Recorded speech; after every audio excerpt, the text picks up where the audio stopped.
Oboro drops us off at Rathfleet, which is good because there's a couple of characters in the area we can meet. First is good old Officer Barney. He's here once again to tend to the wounded that we wounded. We ask him to join us, which he once again graciously declines. Also, do you remember the old man next to the trading post here? Well, I haven't shown it, but we've been stockpiling salt thus far in the game. We go to the trading post and ask to check rumors, and we find out that the price of salt has skyrocketed. We sell all our salt for a high price and talk to the old man, who asks us to do something about the high price of salt. You know, we were supposed to talk to him before we sold the salt, so give me a minute.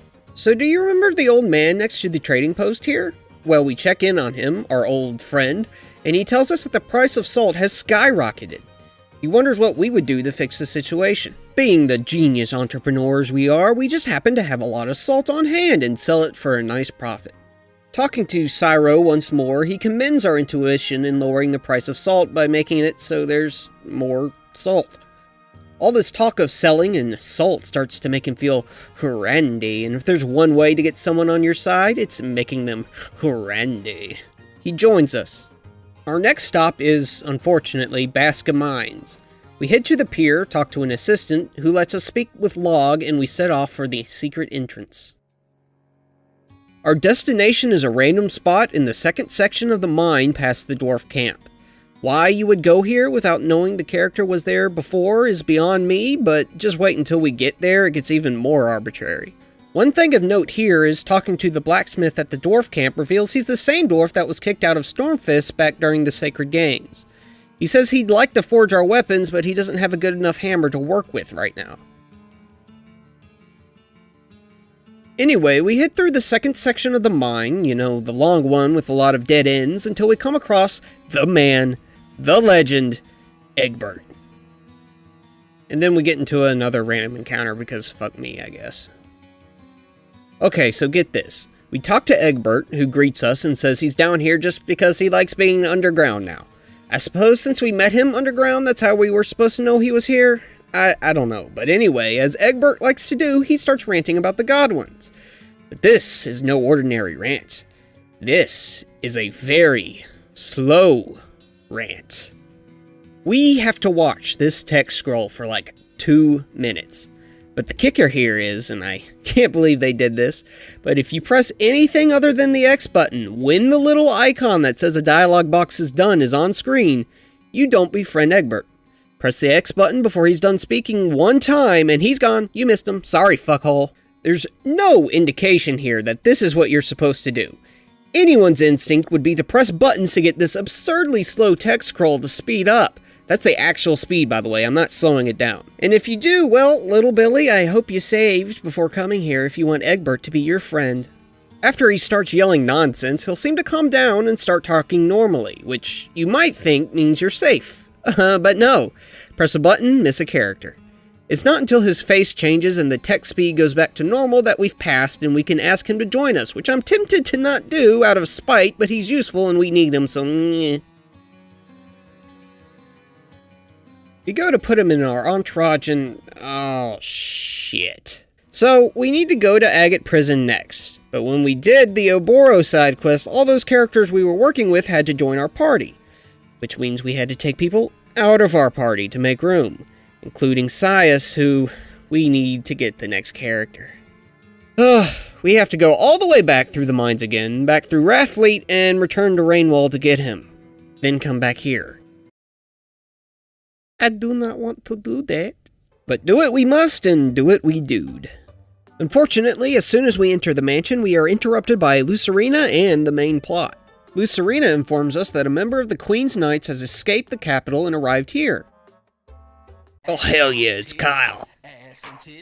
Kyle tells us about the situation at the palace, with Lim and Miyake's being closely guarded and confined to the princess's room. He also informs us about the Sun Rune and how the Godwins have not yet found a way to wield it. Curiously, this sends Salim Barrows into a fit of glee, and he says he must inform Boz and Dean immediately. After Salim leaves, Kyle apologizes to us, as he feels he failed in his duties when he told us that he would rescue and take care of our family. Your group doesn't blame him, of course, and the reunion ends with Kyle joining us for good. To continue the story, we need to rest in our rooms, but first we'll pick up Cius and head all the way back to Agate Prison. After many random encounters, we arrive at the prison to get into another random encounter. As we pass by a cell, Cius stops us and tells us that there's a prisoner here and goes to free them. Thankfully, Cius did not just unleash a murderer upon us, but a map maker. The man introduces himself as Takamu, and he's well pleased to see us. He tells us he actually worked for our father, who wanted detailed maps to be made of Falena and distributed to the people. When the Godwins took over, they told him maps were only to be used for military use. Takamu refused and ended up here as a result. We could use some maps, so we ask him to come with us. He readily accepts, but says that the Godwins confiscated his equipment and would need them before escaping. When we set off to find the equipment, Cius stops us at another cell. He says the prisoner here was found in the sealed room during the Godwin attack and attempted to make off with the Sun Rune. He says the prisoner's name is Killy before being interrupted by, well, Killy. Killy lets himself out to the surprise of Cius, saying he was simply inspecting the bust the Sun Rune rests on. We also get to see he's got a pretty neat hat. He asks us if we know about the bust, to which we reply that it's just an old family heirloom. He doesn't find that answer satisfactory and leaves. Takamu's stuff is actually the other way, down in the basement near the hole we entered from. We find his map-making tools and he formally joins us. Skipping ahead because it's just yet another long, painful trek through the mine, our next stop is actually Hod. Here, we're once again going to speak to the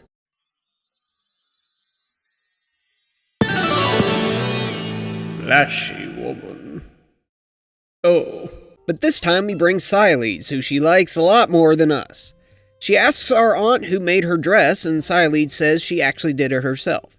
The woman becomes infatuated with Siledes, calling her a fashion diva and introducing herself as Josephine. She informs us that she's going with us, and yeah, we recruit her. Off to war, I guess. Before we move on, let's learn a bit about our new friends. Sairo is the grandfather of Shinro and acts much in the same way. The only difference between the two is Sairo gives us access to a trading post instead of an item shop. Overall, the differences between the two are pretty negligible, but Sairo is a much bigger pain in the ass to recruit. Speaking of being a pain in the ass to recruit, next is Egbert. Thankfully, he's pretty worth the ridiculous way we recruit him though, largely because of his support ability, Potchfinder. Egbert is a support and major battle only character, though this ability is by far his biggest contribution. It acts much like the prosperity ring we found earlier, giving us extra potch whenever we win a battle. If we can make room for him, Egbert is coming with us, so I don't have to farm as much potch. Takamu is another support character and another very useful one. He's also very useful in major battles, increasing the movement speed of any unit he's attached to. The first of Takamu's support abilities is his most important, but is very specific in its use. You see, he makes maps, which means he's good at reading terrain, I guess. This means he has the ability to find hidden paths and gives us access to areas we wouldn't normally have access to. This is mostly used in certain side quests and to recruit other characters. His second ability is far more general in use, and that's Escape Route. Like in most RPGs, you can run from battles in Suikoden V, but you have a chance of failing. Not so if Takamu is in your entourage. This will be very useful to me, at least, when I have to run through a bunch of areas later in the game that'll take a long time to auto-battle through. Finally, we have Josephine, who can actually be used in battle. Josephine is very similar to the first character we plucked from Hod, Cornelio. She's a short-range, magic-focused character. She doesn't have the elves, but she does have better stats than Cornelio in basically every department. They're still not great, but she can take and deal hits a bit better than the conductor.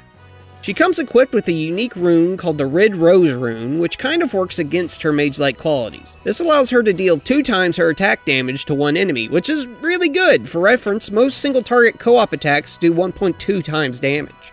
The downside of this is it causes all her allies to become inflicted with the anger status effect. The best way to use this is for her to be your only mage and fill her party with hard-hitting auto-attackers. Keep in mind, though, that she'll have a more limited rune selection since the Red Rose rune gives no other benefits and cannot be removed. Oh hey look, while we were talking about characters, we made it all the way back to the mansion and are going to sleep. It's not a long rest, however, as Salim Barrows shows up at our door seeking a private audience. He starts by explaining he's received reports of a large Godwin force moving towards Rainwall, led by General Dilber Novum. The topic quickly shifts to what would happen after the battle is won, however, as Salim boldly asks us if we wish to become king. He specifies that he isn't talking about usurping the Falanan crown, but instead creating a new kingdom out of Barrows' territory. He would have us do this not just with our reputation, but also with the help of Armee's aristocrats that he's been in contact with. Needless to say, this is Salim playing his hand, and it's a pretty dirty one. Keep in mind that Salim wants us to marry his daughter, and it's pretty obvious that this is a power play on his behalf, not ours. Being in contact with Armes is also a huge red flag considering the actually pretty recent history Falana has had with them. Furthermore, he's only felt safe telling us this after learning that the Godwins couldn't blast him into nothing with the Sun Rune. But, at the same time...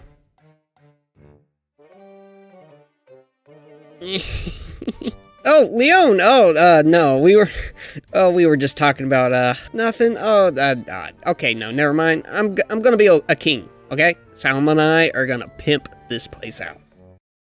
I have a report for you, Your Majesty. Under the pretext of supporting the East Kingdom, the Armis army has crossed the border and occupied Rainwall.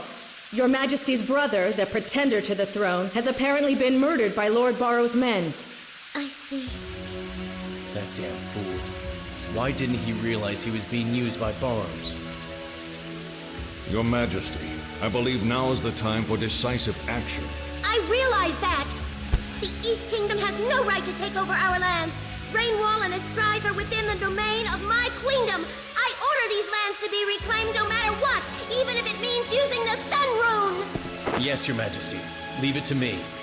Send messages to Generals Luger and Novum. Prepare for an all-out attack. I'll be going into battle as well. Yes, sir.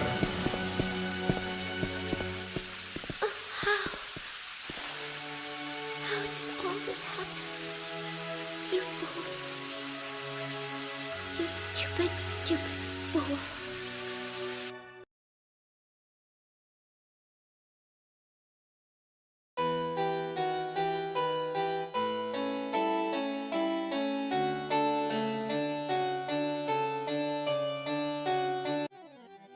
Okay, that doesn't happen. We'll have to be king some other time, I guess. Yep, there are bad ends in this game, and that was certainly one of them. Hope you saved! Here's what actually happens. We reject Salim's offer of being king, of course, because, I mean, who would want that? Salim tells us that he's doing all this for our benefit and urges us to reconsider. He leaves, but not before saying we shouldn't let this conversation outside of this room, as there would be consequences. We awake the next morning and speak to Leon, who tells us she heard our conversation with Lord Barrows. She's proud of us for refusing, like, you know, we did, and tells us everyone is downstairs getting ready for the upcoming battle. We go downstairs and speak to our friends. Kyle is mostly concerned with girls, one of which is Lucerina, who's like 16, you creep. Lucretia, however, has already surmised Salim's meeting with us and what we talked about, but says we can't talk about it here. So we head back up to our room to find George. We learn that he was sent on a scouting mission by Lucretia, and there he found soldiers that he easily identified as being from Armes. Those weren't the only people he found though, as he also spotted one Urim Barrows with the soldiers.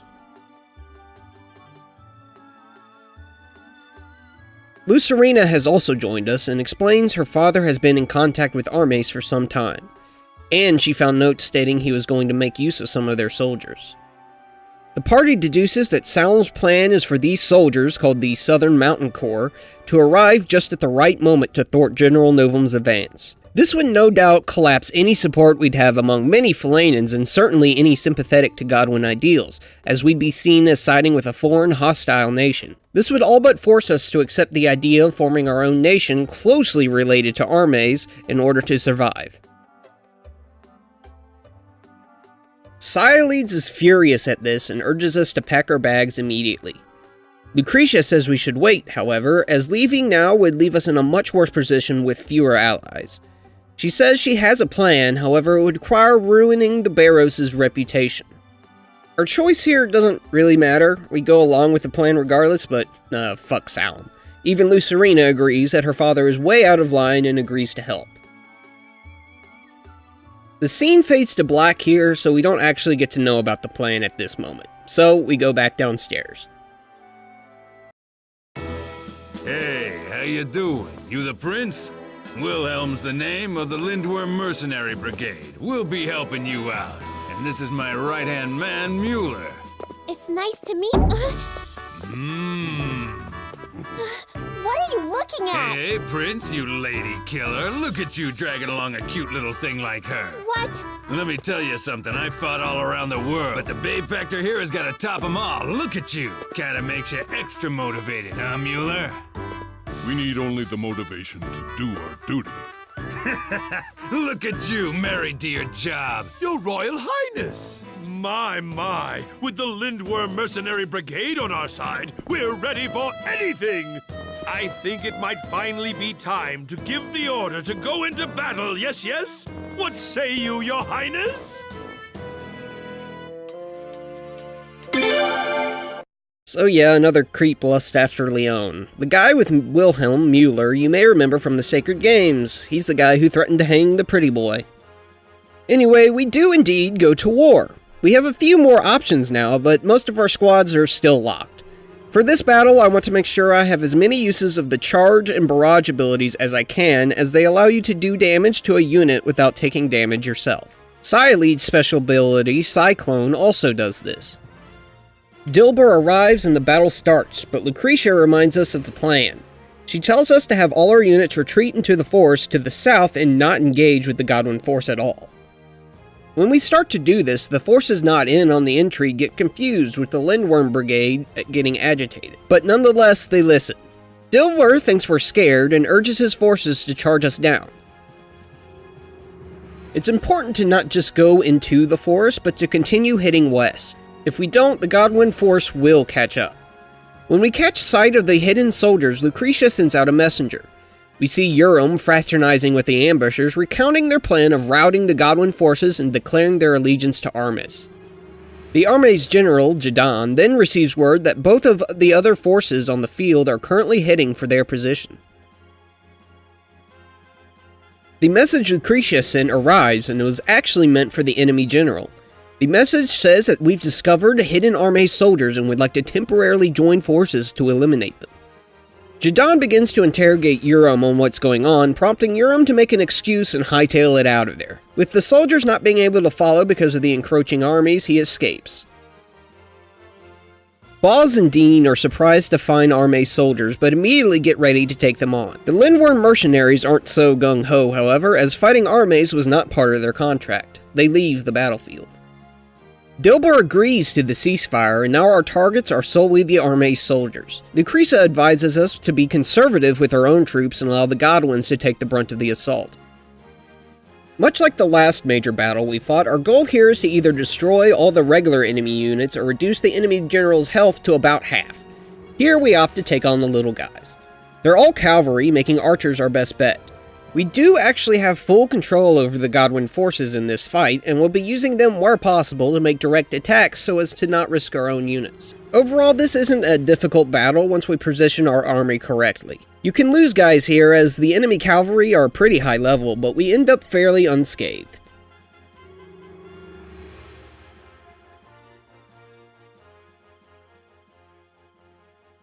Once we kill enough dudes, Jadon laments being humiliated and retreats.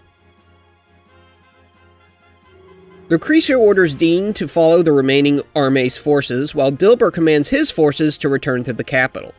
Informing the Godwins about Armés' involvement here takes precedence over us.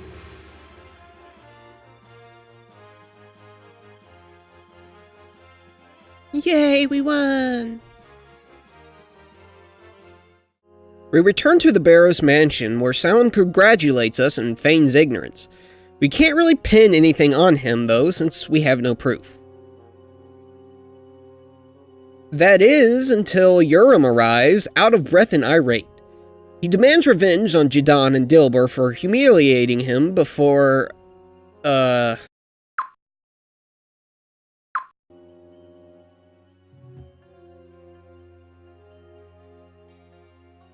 Yeah, you fucked up, boy. The two Barrows tried to play it off, but obviously everyone here is shocked at what Urim let slip out. Lucerina immediately acts, telling us to follow her. Kyle and the others keep the Barrows from fleeing while Lucerina leads us to the basement. On the way, we're stopped by Chuck, however, who's a bit naive and wishes to follow Salem's orders. He was told to not let anyone, even Lucerina or the prince, down into the basement. He seems reluctant, but says he'll even fight us to stop us. And so, fight we do.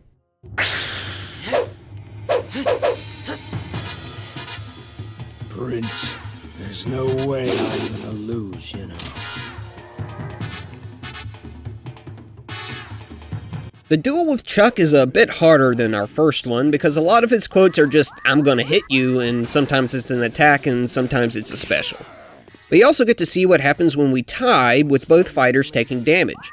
I really like all the animations they did for the duels. They're pretty fluid and there's a lot of variation between them.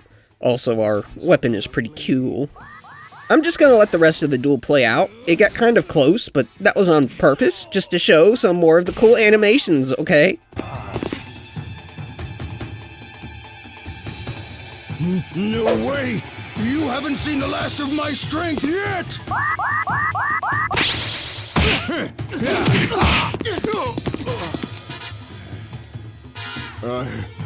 I need a little break here.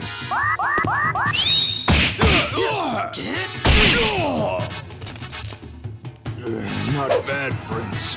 Not bad at all. You thought that'd work? I'm really gonna pound you, so get ready.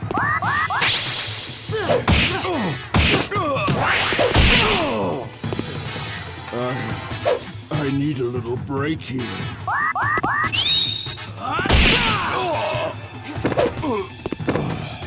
Prince, you're really tough, man. Thankfully, after losing, Chuck lets us pass without issue. A wardrobe. Definitely looks suspicious. Prince!